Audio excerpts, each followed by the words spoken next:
everyone, it's Misty here from TheJollyFatElf. Happy Friday. Thank you so much for joining me. In today's video, I have my most used tools. I'm talking stamping tools, cutting tools, inks, scissors, etc. That's what we're talking about in today's video in preparation for the holiday card series, which starts next week. So excited. I wanted to walk you through everything that you can expect to see during the holiday card series, all of the techniques, etc. that we're going to be doing. It's going to be so much fun, and I hope you're ready, and I hope you join me. Please don't consider this video a shop with me video, but there will be links in the description box down below that I can link to. So if you are interested in anything, you have the ability to go and find the exact thing that I'm using. So yeah. So if you haven't already, I hope you'll consider subscribing. Like I said, next week we're starting the holiday card series for 2026. I'm so excited. I'm so ready. I hope that you are too. So without further ado, let's head over to the craft table and I'll walk you through all of my favorite and most used tools. All right, friends, as I mentioned in the intro, I'm going to walk you through some of my most used tools and ones that you will definitely see me using during the 2026 holiday card series. Now, by no means this is a shop with me video. This is just me showing you what I use and what you can expect to see and what I actually recommend, especially if you're someone new who's just starting out and you're trying to figure out what to invest your money in, because card making is a very expensive hobby. Ask me how I know. Okay, and everything that I can link will be linked in the description box down below. They're Amazon links. There may be some Walmart links too. I'm not sure. YouTube has this new shopping thing, but I'll also try to link some things in the description box. Let's start off with a trimmer. You need a good trimmer. This one goes all the way out to 15 inches. Wow, I didn't realize it quite went that big. My favorite thing about this, and I'm not sure if you're going to be able to see it, is this wire guide. Talk about lifesaver. This is a Fiskars trimmer. I've had this probably 15 years, 10 years, at least a decade. At least, the very, very least, a decade. But I want to say maybe 13, 14 years. And it's absolutely fabulous. It'll last a long time. They have a lifetime warranty, so I've had to replace my blade a couple of times. Or not the blade, the wire a couple of times, and they've sent a new one out to me, no problem. So a Fiskars trimmer is a must. I will die on this heel. I prefer stamp positioners over blocks, acrylic blocks.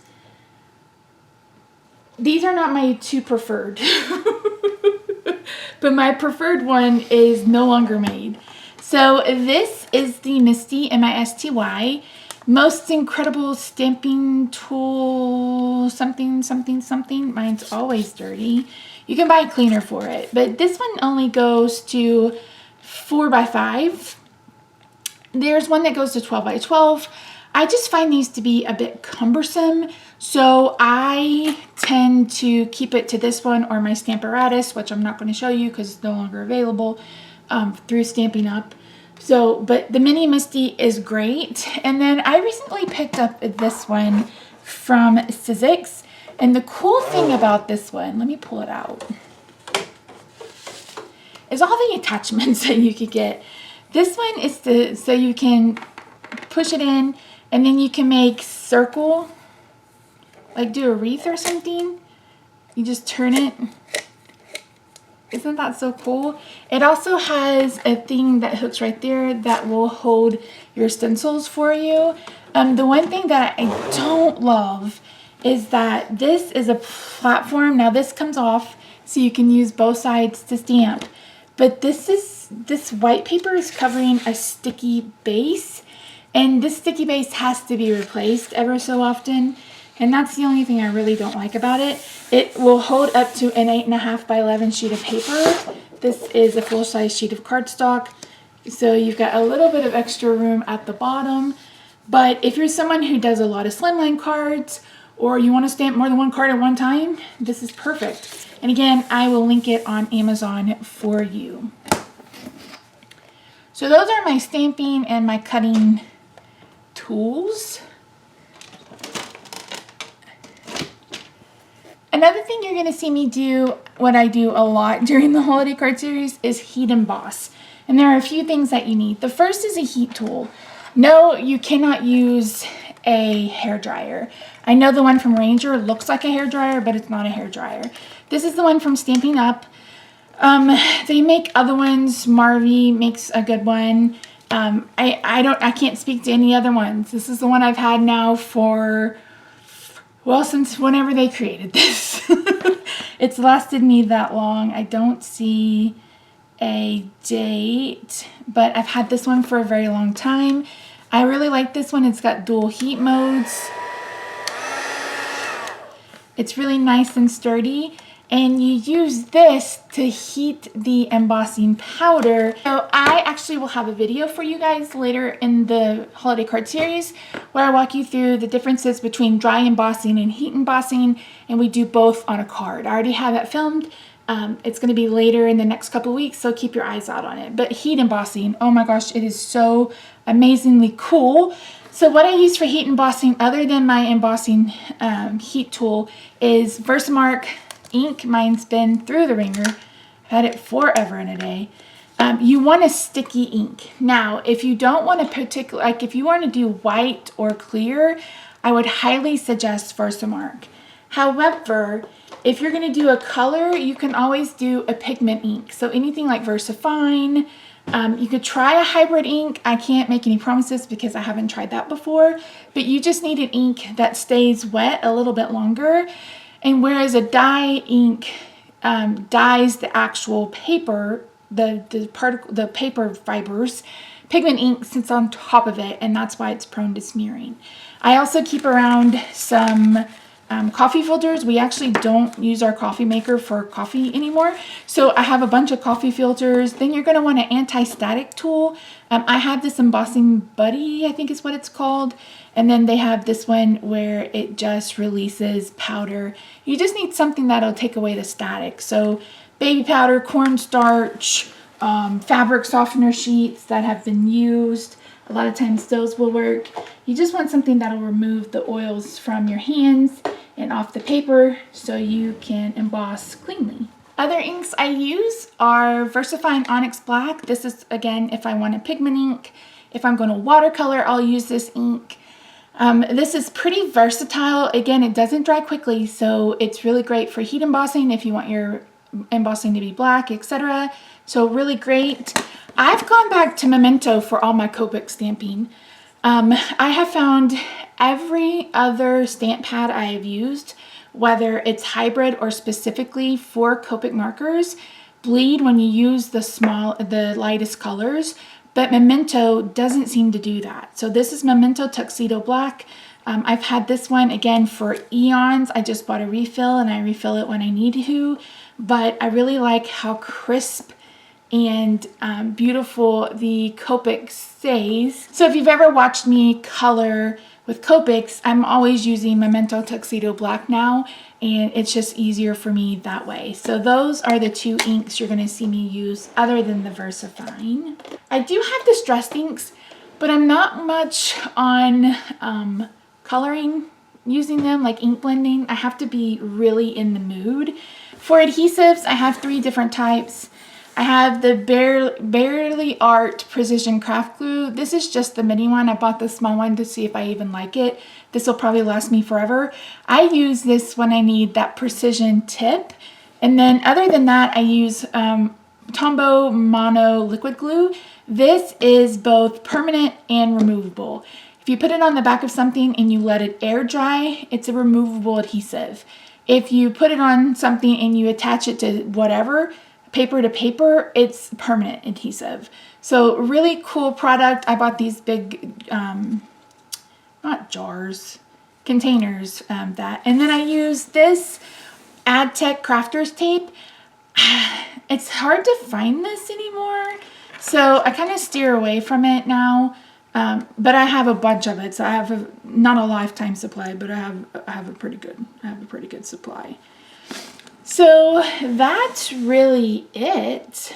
I have a couple of other tools. I have a Xyron adhesive remover. So you just, if you have adhesive down, you just do this and it picks it up, balls it up, and then you can take it off and throw it away. And this is a mono sand eraser, Tombow mono sand eraser. This is actually to remove ink off paper. So it'll remove any ink spots that you accidentally get. Does remove the paper too, because it is sanding paper, but 100% worth it, especially if you're someone like me who makes mistakes. And I keep both of them in this little container by my desk. And then last but not least, I'm not going to put a picture, I'll put a picture in, is my Big Shot switch. Now I'm disabled.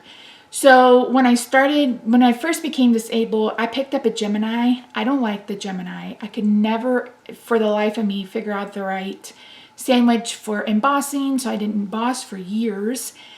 And I just didn't care for it. So my friend Connie, thank you Connie, she ended up picking up the Big Shot switch for me, and it is amazing.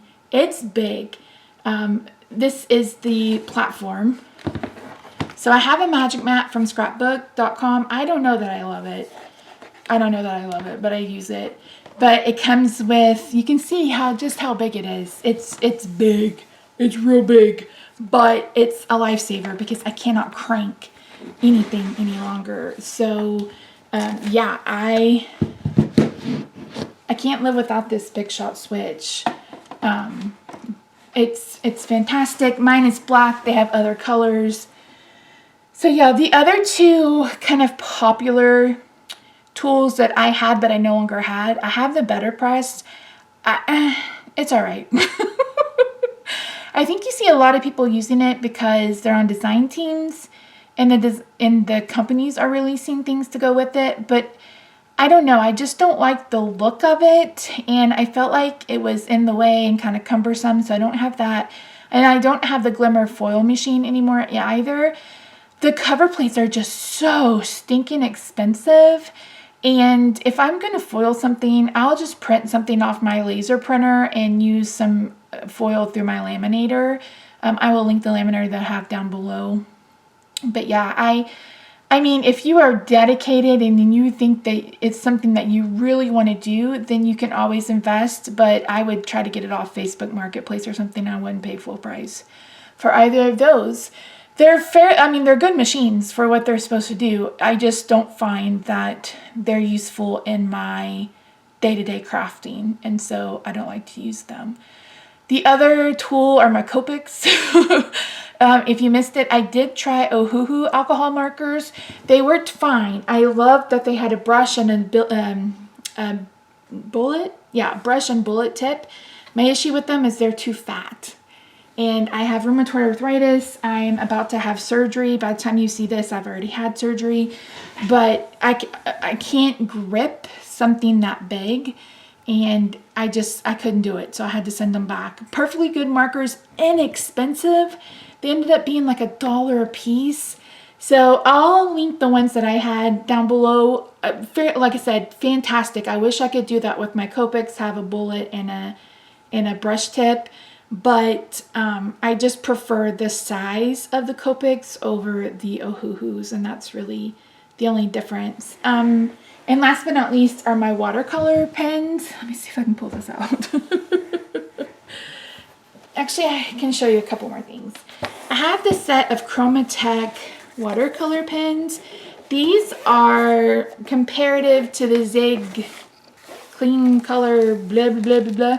I find these to be easier to blend, and we'll definitely do some watercolor. I love using these pens. It's been a while since I've done it.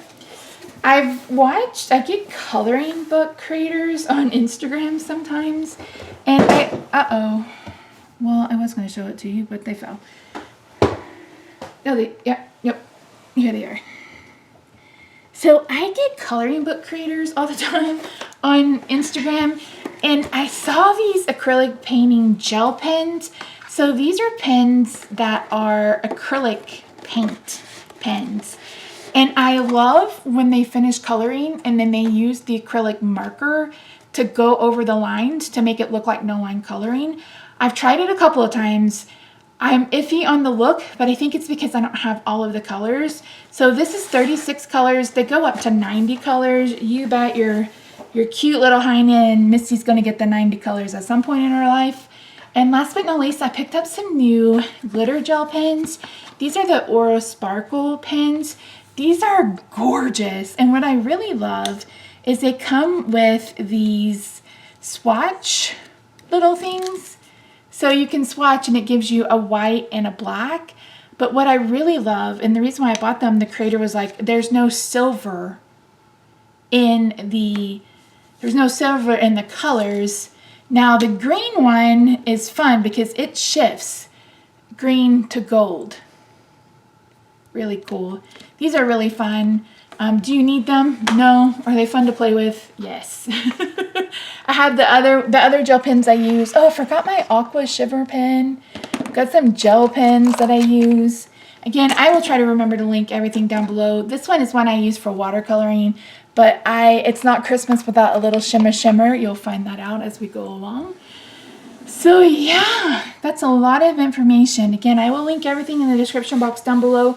This is 100% not a shop with me video, but if you're someone who's new to crafting and you're like, I don't know what to get, these are the ones that I have used for years and years and years. 100% recommend. If you want to try Copics, I suggest scrapbookpal.com. I used to be on their design team, but I purchased for them all of my Copics through them. And I have the entire set of colors. I've got Chow and I've got Sketch. I would prefer the Chow, but not every color comes in a Chow. This is a Chow. This is a Sketch. They're like $2 cheaper. And really the only difference is the barrel. I don't know if they hold less ink. Now that I've said that out loud, I don't know that for sure. And then the new refills look like this. So I have some of those around as well. So yes, friends, thank you so much for joining me today. I really do appreciate you. If you haven't already, I hope you'll consider subscribing.